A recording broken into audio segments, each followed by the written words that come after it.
Se déroule le contrôle technique et toutes les opérations préliminaires. Les essais auront lieu à partir de demain mercredi. Poursuivront jeudi, la course quant à elle démarrant samedi à 16 h pour se terminer 24 heures plus tard. Et le vendredi, eh bien, le vendredi d'une journée de repos, tout le monde toutefois, puisqu'elle permettra aux mécaniciens de vérifier et de retravailler parfois un maximum sur les bolides. Ces images de présenter quelque peu les 24 heures édition 1982. Il y aura une dizaine de BMW 528i au départ, constituant le premier peloton de voitures à battre pour la victoire. Contingent de Camaro, mais tiendront-elles la distance? C'est la question. Et nous pouvons également compter sur 2 Jaguar XJS qui seront la grande inconnue de ce rendez-vous. Dans les catégories, un match Audi Alpha est à prévoir en... Il y aura également un match en 1600 cm3, les Toyota d'une part et VW de l'autre. Nous en sommes toujours au contrôle technique. Toutes les voitures doivent être rigoureusement conformes au règlement. Elles pourront éventuellement être vérifiées aussi après la course et si des anomalies devaient être constatées en colonne jusqu'au circuit de Francorchamps, soit une quarantaine de kilomètres. On vous parlait des Toyota il y a un instant, en voici une. Les Toyota ont déjà remporté à diverses reprises la catégorie des moins de 1600. Elles sont moins rapides que les VW, mais jusqu'ici, en tout cas, elles se sont souvent montrées plus fiables.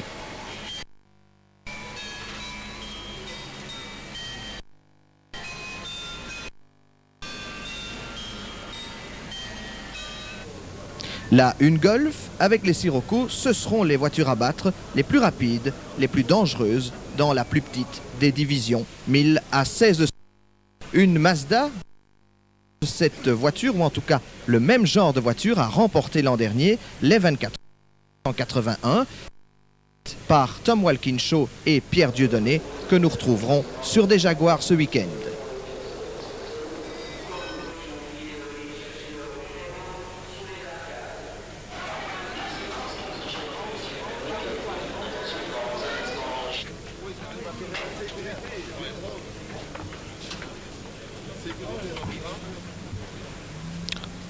Toujours une Mazda RX-7, encore une Toyota, toujours pour ces dernières vérifications avant que les choses très sérieuses ne commencent.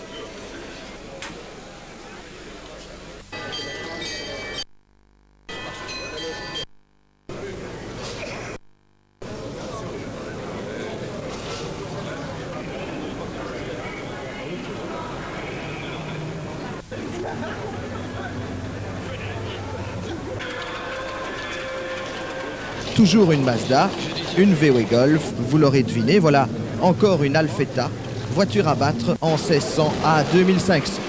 Peut-être changer certaines choses, mais dans l'ensemble, ce rendez-vous liégeois ressemble fort à une rentrée des classes. On est content de se revoir demain et jeudi.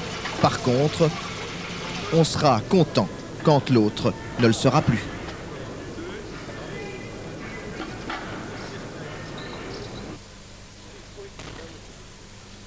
Pilotes de BMW, Capri, Camaro, etc. ont placé tous leurs efforts dans cette épreuve d'un week-end. Pour les sponsors, les financiers de la course, même refrain. Ce sont les 24 heures, l'épreuve à ne pas manquer. D'abord, parce qu'on en parle partout. 29, les 2 premières sont préparées en Belgique, la 3e est préparée en France. Eddie Hossen, qui est le chef de cette formation, a gagné les 24 heures en 77, puis il a toujours depuis terminé 2e et il a soif de revanche. La Capri de ce moulin, c'est-à-dire faire la démarche vers eux et espérer qu'elles viennent voir ce week-end en direct ce qui se passe à Francorchamps.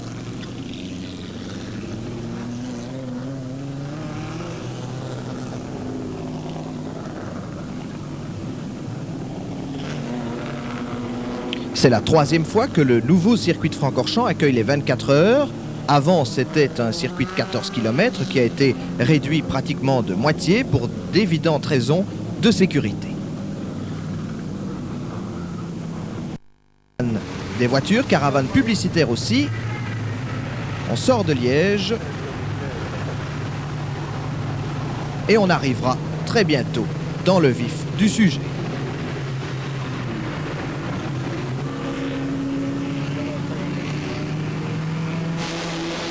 Voilà, c'est la tour Uniroyale qui domine le circuit de Francorchamps. Fini les préliminaires, nous en arrivons aux essais qui se dérouleront mercredi et jeudi.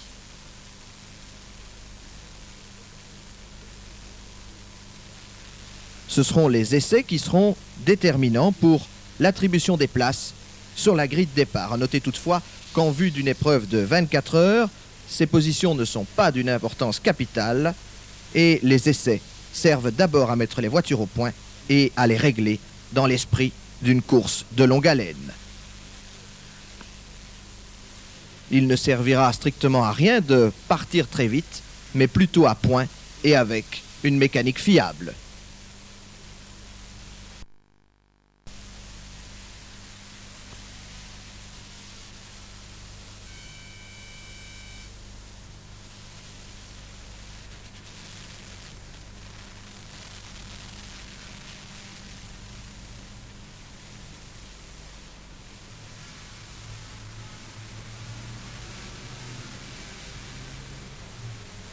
La majorité des voitures rentrent maintenant dans les stands. Il y a en fait une pace car sur la piste, c'est-à-dire une voiture d'intervention qui a pour mission de bloquer les concurrents. Ceux-ci ne peuvent ni se dépasser, ni la dépasser. Cette mesure est prise lorsqu'il y a un incident sur la piste, de l'huile par exemple, et qu'il faut laisser le temps au commissaire de régler cet incident sans risquer à tout moment de voir débouler à plus de 200 km à l'heure. Moralité, les pilotes ont intérêt à rentrer au stade. Ils ne peuvent plus réaliser de bons temps. En course, on adoptera la même mesure. C'est un enseignement qui nous vient des États-Unis, une mesure de sécurité de plus. Voilà, les voitures suivent la pace car et elles ne peuvent pas la dépasser. C'est en fait une forme de neutralisation.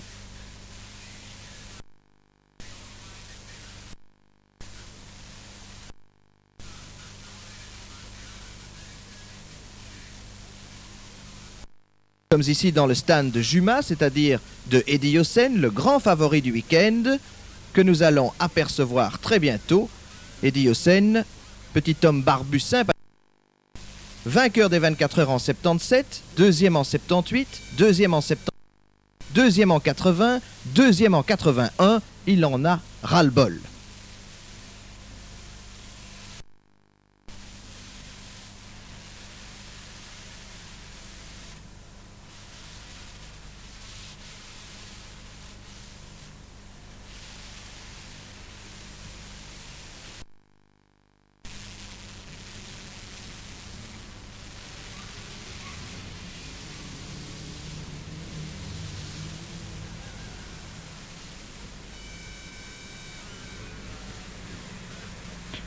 Ce sera une Jaguar qui partira en pole position, c'est-à-dire sur la place de la grille de départ. Tom Walkinshaw a réalisé le meilleur temps des essais, mais ce n'est bien entendu qu'indicatif, surtout dans une épreuve de 24 heures.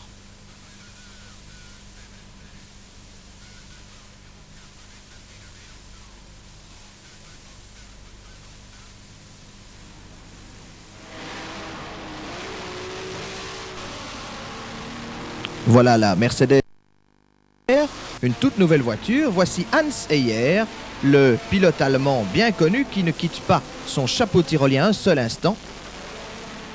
Hans Heyer qui fera équipe avec Eddie Hossein.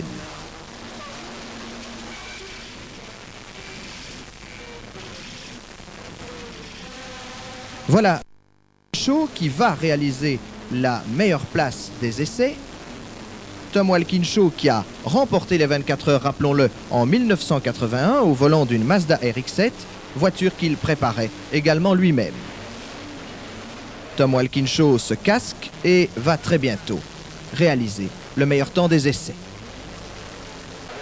Tom Walkinshaw réussira le meilleur temps des essais devant une pléiade de BMW 528i, c'était attendu, avec dans l'ordre Hossein, Jarier, Guiteny, la deuxième BMW Gitane d'Hervé Rebout et la troisième Juma Bastos, la numéro 30 de Quester et Hahn. Une Jaguar, ensuite une flopée de BMW.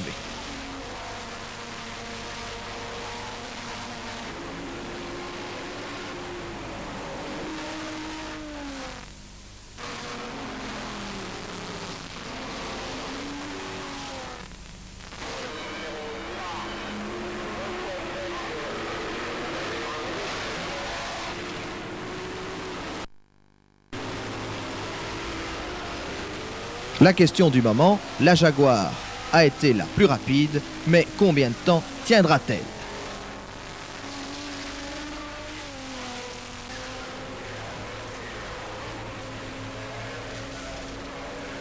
Une des voitures de la plus petite division.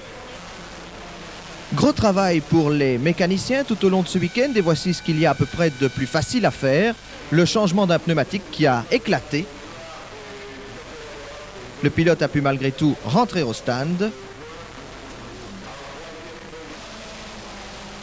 Les pneumatiques souffriront beaucoup durant cette épreuve de 24 heures. Les mécaniciens aussi. Pas de repos pour les hommes de l'ombre. Voilà l'Audi aux couleurs haut. Problème pneumatique.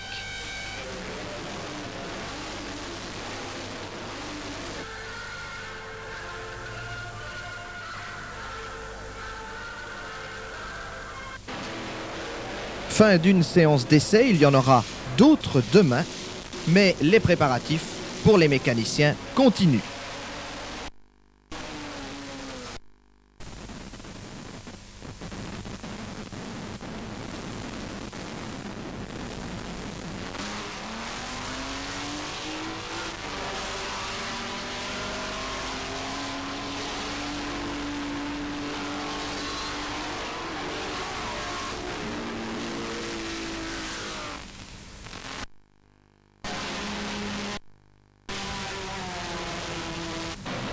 Voilà, Eddie Hossein, le petit enfant. Un de ses équipiers en blanc, c'est Anne. Voilà Luigi, le préparateur belgo-italien des Alfetta. En voici une de ses BMW. Et voilà, Jean-Louis Trintignant qu'on ne présentera plus. Jean-Louis Trintignant qui vient pour s'amuser, mais aussi pour faire des temps, pour rouler un maximum.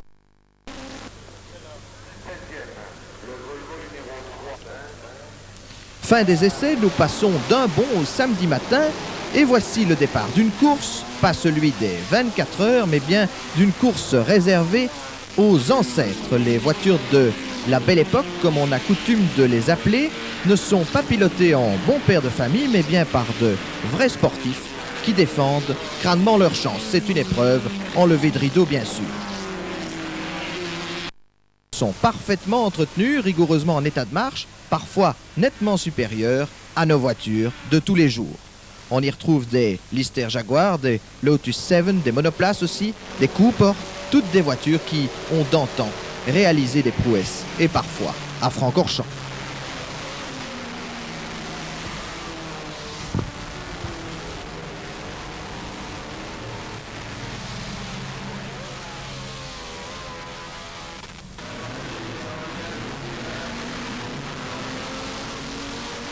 Cela rappellera de bons souvenirs aux anciens, à ceux qui ont vécu la course il y a quelques années déjà. Un rideau tombe, mais très bientôt un autre se lèvera sur des choses nettement plus sérieuses encore. Vous pouvez le constater, à ce moment-là, il fait très beau. Les conditions, malheureusement, vont se gâter bientôt.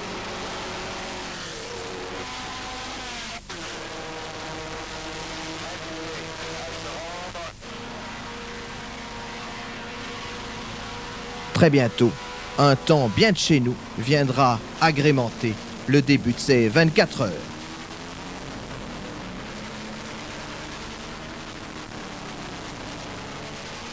Ça, c'est le côté court. Nous sommes dans les stands. Voilà encore une VW.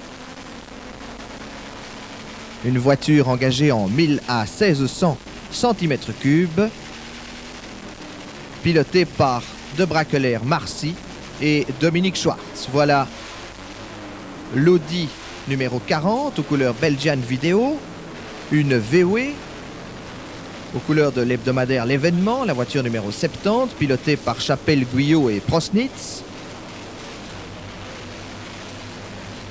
Ce sont les tout derniers préparatifs avant le début de la course.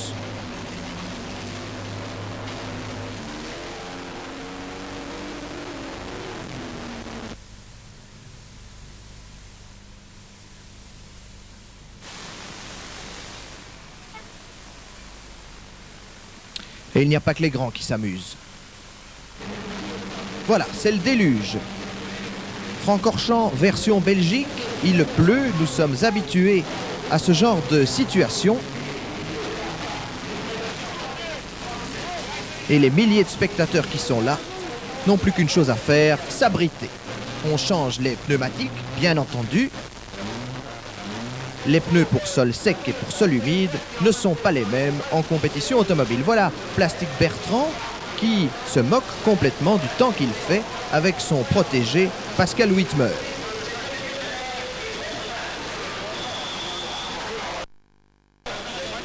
C'était Teddy Pillet. Et voilà, les voitures partent maintenant pour un tour de chauffe.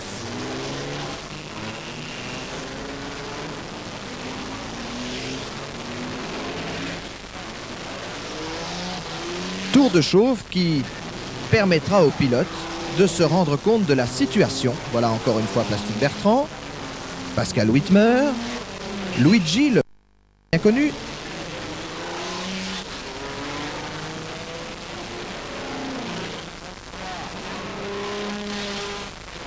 Et une Alfetta qui est en difficulté, c'est une des voitures de Luigi. Et bien entendu, ce sont des problèmes d'allumage pendant la première heure de course. Cette voiture partira, mais avec du retard. Voilà Jackie X, l'administrateur délégué du circuit.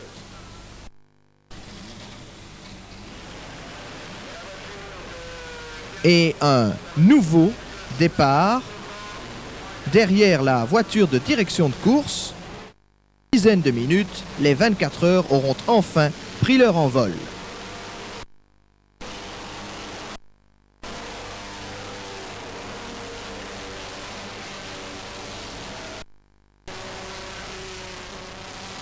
Heureusement, à partir de la tombée de la nuit, cela s'améliorera. Et voilà le vrai départ, le bon, l'intense, il n'y a pas de doute. On est parti pour 24 heures avec Tom Waterloo en tête, devant une des BMW Juma Bastos, puis une des BMW Waterloo Motors. C'est conforme à la logique. Jaguar a pris le meilleur départ, qui avait été la plus rapide lors des essais. Malheureusement pour elle, cela ne va pas continuer. Les Jaguars vont connaître de très sérieux ennuis de pneumatiques tout au long des premières heures de course.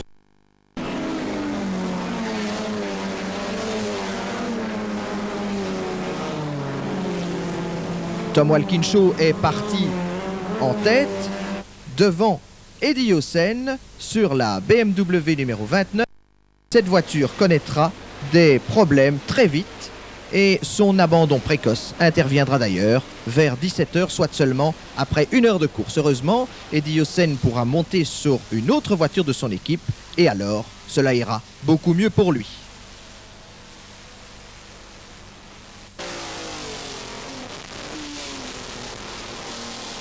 Voilà la tête de la course avec deux BMW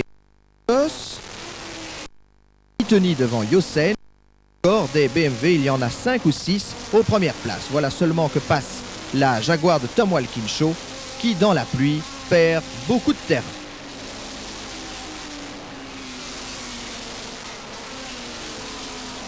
Nous n'en sommes qu'au tout début de la course avec 5 BMW aux 5 premières places et la Jaguar en 6e position. Les voitures britanniques dans le coup durant ces 24 heures et elles abandonneront d'ailleurs toutes les deux durant la nuit. L'une suite à un accrochage, l'autre à cause d'une sortie de route. Passage à la chicane.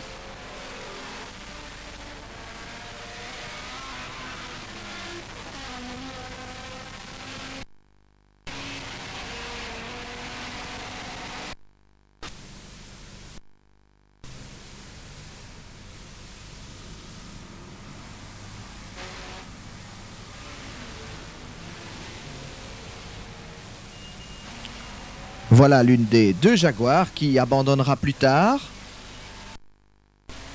mais qui feront une très belle fin de saison, les Jaguars de Tom Walkinshaw à Silverstone et à Zolder.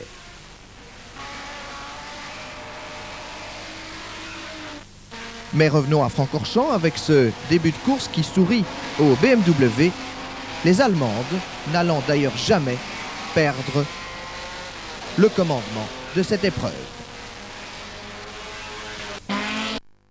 Ça, c'est un des premiers incidents de la course. Le numéro 27, piloté par Alain Cudini, rentre sur 3 roues.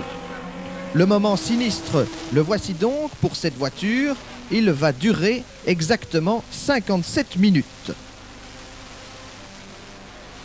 Ça, c'est la BMW 323i que nous avons vu arrêter tout à l'heure lorsqu'elle allait de Liège vers Francorchamps. Ennui, mais elle sera à l'arrivée. Voilà donc la 27, la voiture pilotée par le Français Alain Cudini. Et cette opération va durer exactement 57 minutes donc, ce qui signifie que, à cause de cette perte de roue, perd éventuellement la victoire finale. Alain Cudini reste au volant. Il y restera près d'une heure, mais à l'arrêt.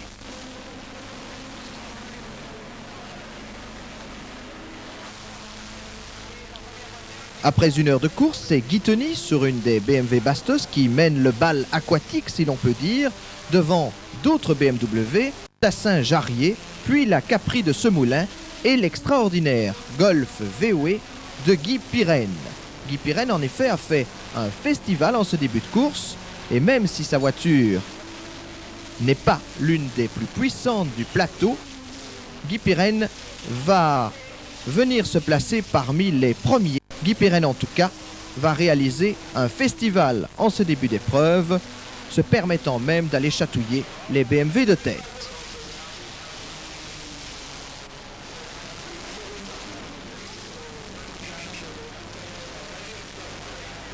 Et voilà, une Camaro tapée à l'arrière, c'est le moins que l'on puisse dire. Ce ne sera pas la seule, ce n'est ni la première ni la dernière. Beaucoup de voitures feront des touchettes ou sortiront de la route. Sans mal toujours pour les pilotes sur ce circuit ultra sûr qu'est Francorchamps.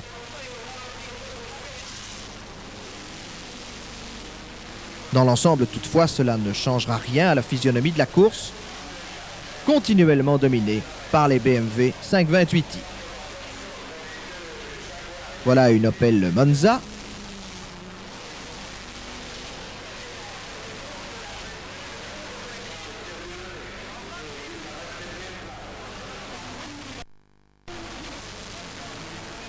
Encore une Camaro à son stand. Décidément, les épreuves de longue haleine ne leur réussissent pas.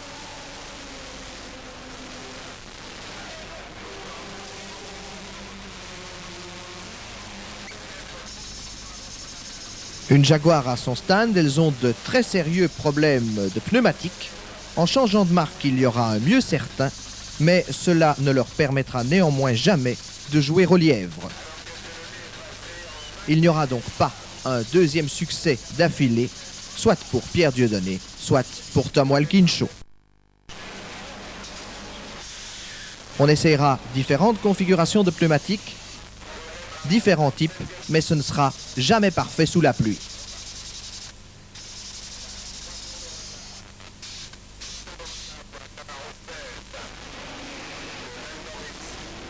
Sur ces entrefaites, la BMW numéro 29 dédiée abandonné. Changera de voiture tout en restant dans son team. Il fait désormais équipe avec Armin Hahn et Hans Seyer sur la BMW Bastos numéro 30. C'est la voiture dont on parlera le plus à partir de 17 h.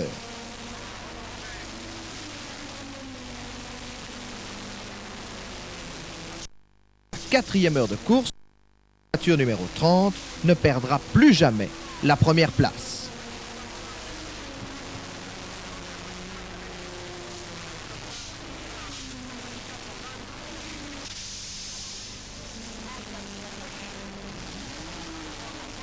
La Jaguar repart, mais les arrêts se succéderont.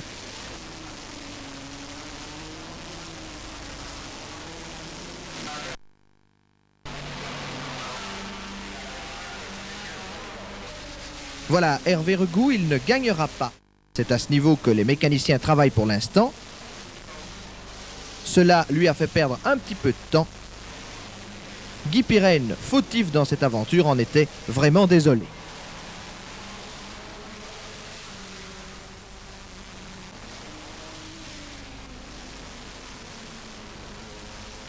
Et il pleut toujours sur Francorchamps.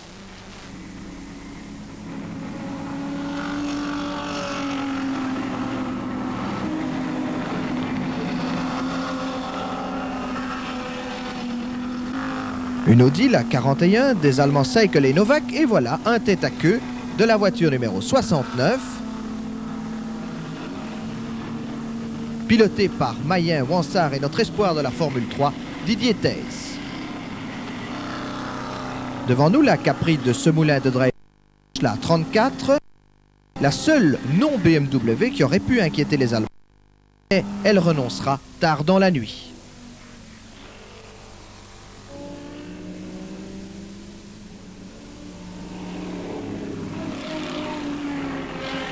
Les Mazda, comme la 50 de Dodd Nobel, ne seront jamais aux avant-postes alors qu'elles avaient remporté les 24 heures un an plus tôt. Le plus difficile pour les pilotes, la nuit inonde Francorchamps. Tout phare allumé, ils doivent être particulièrement attentifs lors de leur dépassement, mais garder le rythme tout de même. Les adversaires n'attendent pas. Les yeux de chat, voilà l'atout majeur.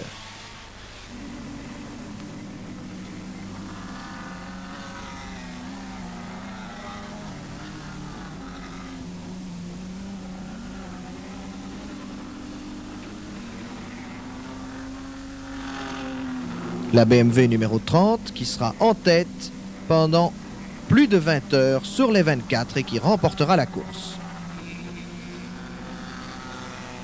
La BMW numéro 7 de Delcourt aux couleurs Lucky Strike connaîtra quelques petits problèmes d'allumage mais sera très bien placée à l'arrivée.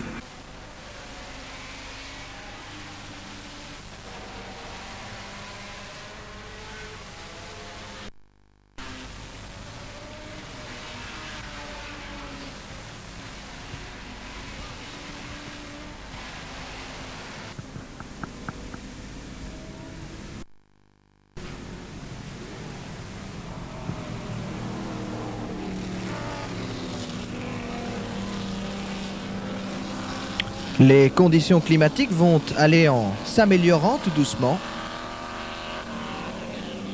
Et dès que la nuit sera tombée, jusqu'au dimanche à 16 h, il fera magnifique.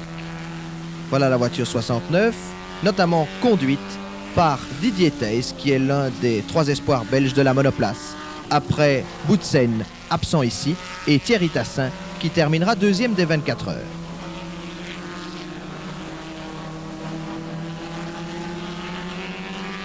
Le début de la soirée sera très difficile pour la BMW 28 de Guiteny-Blenny, les Français en tête de 17 et 19 heures, cette voiture perdant définitivement le commandement suite à des ennuis d'allumage.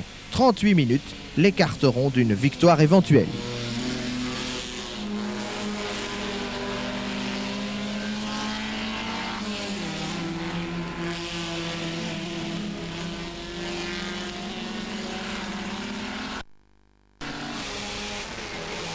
Une autre voiture connaissant de graves problèmes sera celle de Vanhoeven Snobek, un bon moment en tête de sa division, mais la boîte de l'Alfetta en décidera autrement, l'abandon étant au bout de l'espoir. Ce sera finalement terminé pour cette voiture sur sortie de route, boîte calée.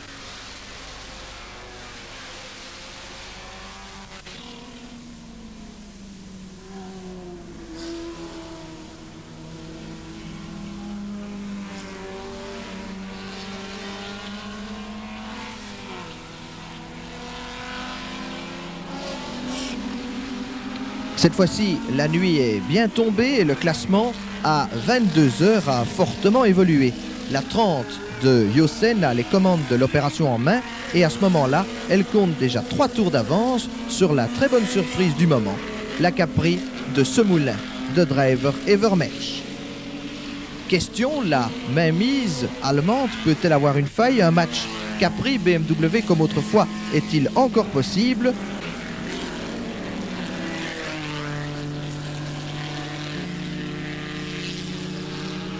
Malheureusement, la Ford Capri étant seule face à une armada de BMW, ce seront les Allemandes qui conduiront le bal jusqu'au bout. Troisième à ce moment-là, dans le même tour que la Capri, on aperçoit la BMW de Jarrier-Tassin-Trintignant, voiture qui connaîtra des ennuis durant la nuit, ennuis d'électricité et d'injection.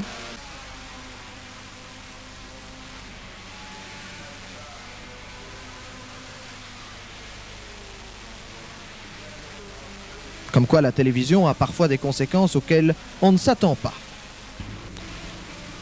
Il est maintenant près de 2 heures du matin, il fait très beau sur Francorchamps. Les principaux animateurs de la course et les spectateurs fanatiques sont toujours là.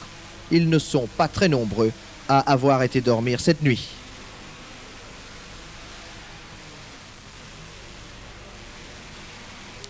À 2 heures du matin, pas de mystère, c'est toujours la BMW numéro 30 qui emmène la troupe. 10 heures de course ont été accomplies et les BMW se partagent le gâteau. D'abord la 30, donc la 3 des Tchèques Wojciech Enge, puis la 43 qui n'est autre que l'Alfetta Luigi de évidemment en tête de sa division.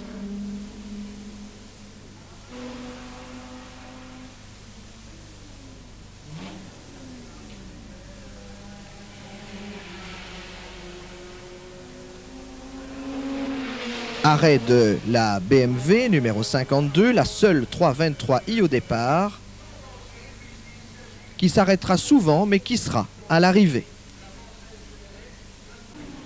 2 des 3 pilotes de cette voiture 52 nous viennent des courses provinciales et sont passés cette année à l'échelon national.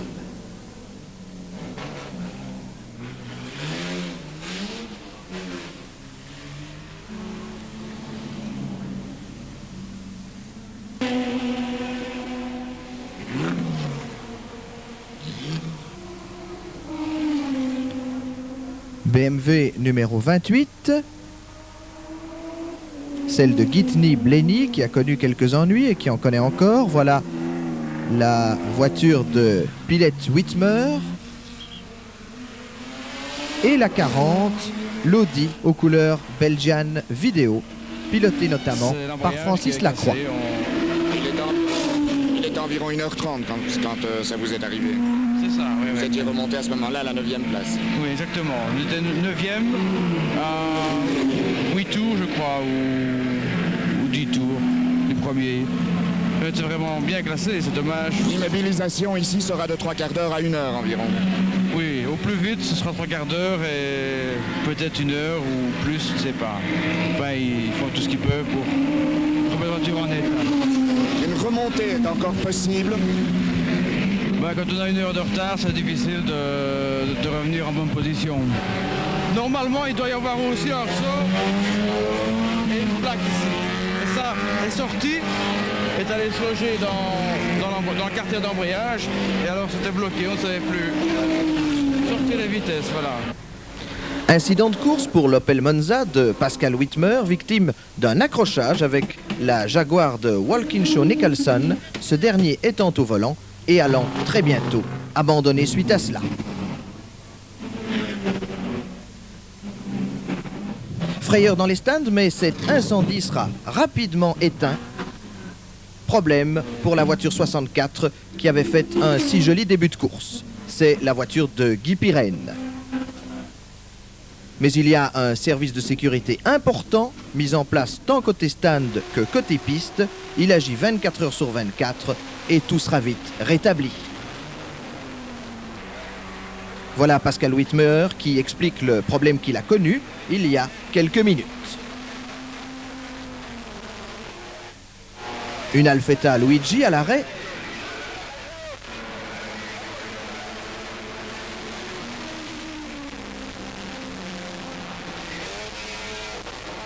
Un commissaire de stand, il y en a beaucoup. Et ici, Serge Poher, le préparateur de la toute nouvelle Mercedes, qui s'arrête à l'instant avec ravitaillement, changement de pneumatique, nettoyage du pare-brise, cela s'impose. Cette Mercedes, nous l'apercevrons dans quelques instants, terminera très joliment 9e des 24 heures. Devant, nous assistons pour l'instant à la remontée de la BMW de Tassin-Jarrier-Trintignant, voiture qui prendra la deuxième place de la course, mais qui devra se battre avec la BMW des nouveaux champions d'Europe, Kelleners et Grano, pour garder ce premier accessite. Malgré leur troisième place, Kelleners et Grano sont déjà assurés du titre, mais il faut rappeler que leur couronne fut tressée dès les premières courses de la saison, où leur domination fut totale et redoutable. Arrêt de la BMW numéro 7, celle de Michel Delcourt.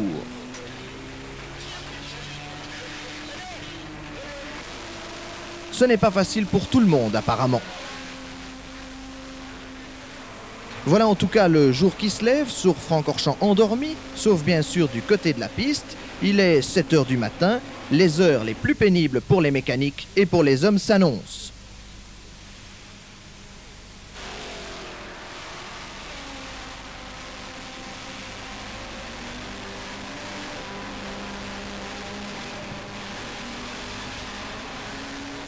Ici, nous sommes à l'attaque du virage du Raidillon où les images montrent bien qu'après 15 ou 16 heures de course, ils ne traînent pas tous.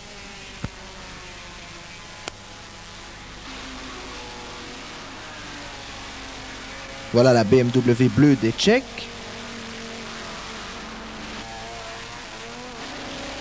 La Mercedes.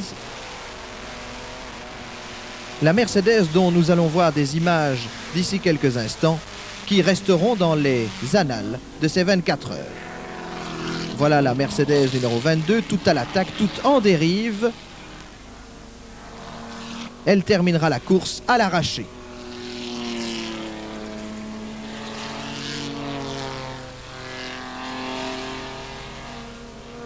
La 26 qui terminera deuxième, la voiture de Thierry Tassin.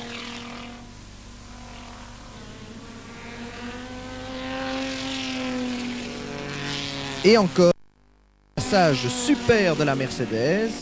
Le voilà. La course prend fin tout doucement. La victoire ne fait plus aucun doute pour la BMW 30 de Jochen Hahn Heyer, même si à 6 h 44, un roulement de roue avant gauche cassé a fait très peur à Eddie Jochen. La 30 aura dominé la course pratiquement de bout en bout, accomplissant ainsi à plus de 130 km/h de moyenne, 3139 km et 151 mètres. Voilà encore une malheureuse, la 49, cette Mazda n'ira pas jusqu'au bout.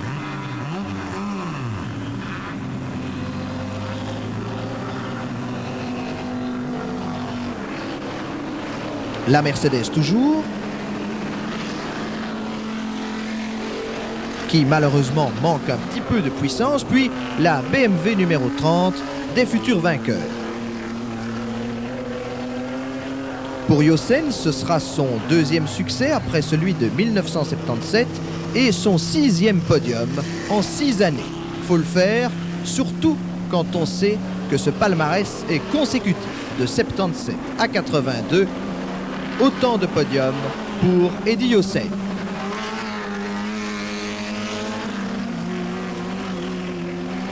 La 30 l'emportera devant 5 autres BMW, et oui, avec dans l'ordre celle de Jarrier, celle de Grano, puis Guiteny, ensuite Cudini, Regout, Pelletier, les grands malchanceux du début de course, enfin Delcourt, Suissen et Barth.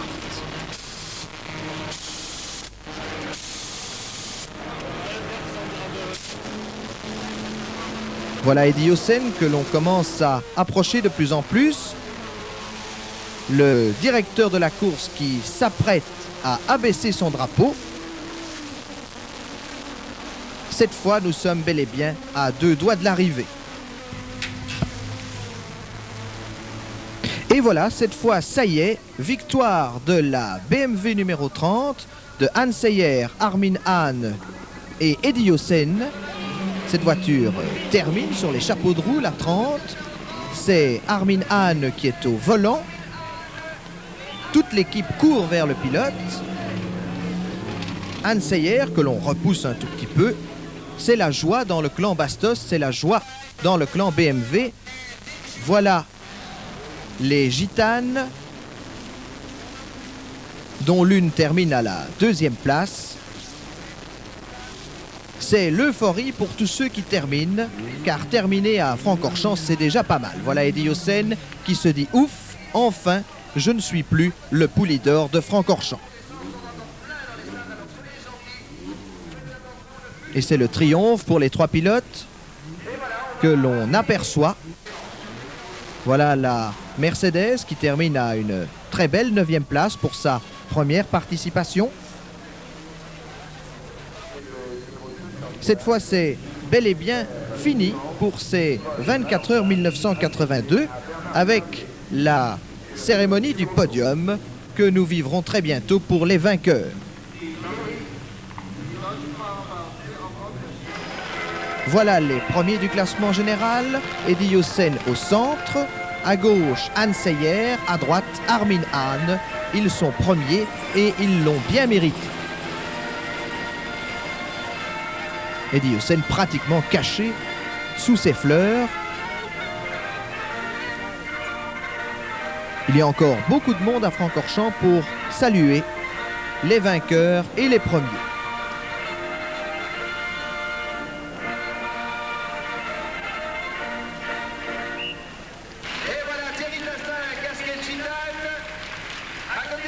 Voici les deuxièmes du classement général avec Jean-Pierre Jarier, Thierry Tassin au centre, Jean-Louis Trintignant à droite. Jean-Pierre Jarier, le pilote de Formule 1, Thierry Tassin, que l'on espère voir bientôt en Formule 1, et à droite, Jean-Louis Trintignant.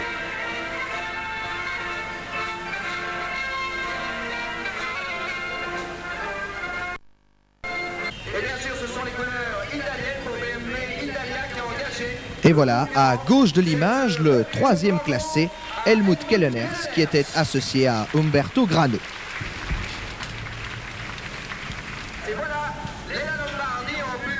Ici, les félicitations aux vainqueurs de la Coupe du Roi, le team Luigi Alfa Romeo. Luigi en noir, c'est le préparateur, et devant, en le pilote féminin, Leila Lombardi. Une des rares femmes qui a fait de la Formule 1. On retrouve les vainqueurs du classement général qui, et c'est normal, ont également remporté leur catégorie. Eyer, Hahn et Hossein de gauche à droite.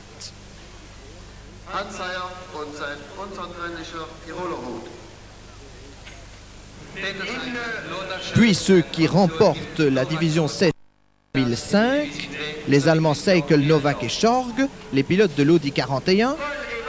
Et enfin, ceux qui gagnent en 1600, Carlier à droite et les frères Valentin et Paul Simons. Mais voici Jean-Louis Trintignant. Alors Jean-Louis, vous avez passé un bon week-end avec nous? Oui, fatigant, mais agréable.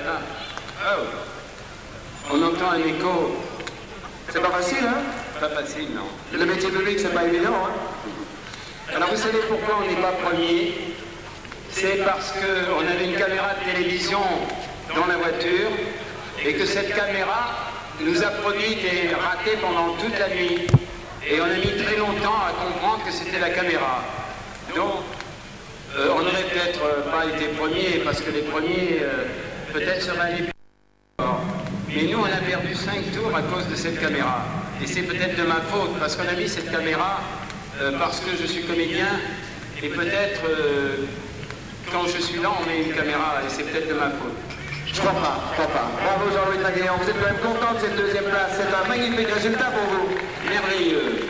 Mais il faut bien dire une chose, une course d'endurance, je pense que n'importe quel acteur, Paul Newman a fait second aux 24 heures du Mans, parce qu'il avait 2 super coéquipiers. Et moi je crois que je suis second ici parce que j'étais avec 2 super coéquipiers.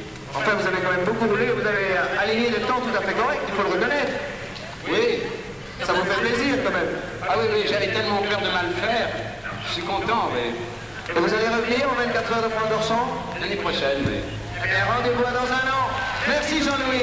Et oui, on reviendra aux 24 heures dans un an, en 1983.